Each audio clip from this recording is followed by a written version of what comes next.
ฮะเพื่อนก็ฮะโอ๊ตมันก็สบายคือกันเอาของน้าโตปัญญาเนาะมองหาโอ้มองโห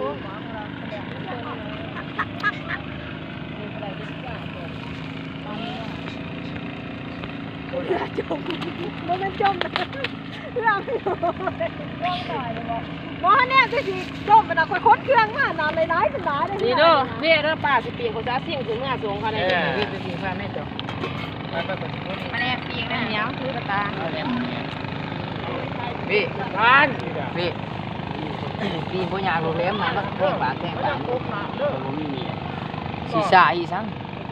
มิวจะลงไม้ป่ะมิว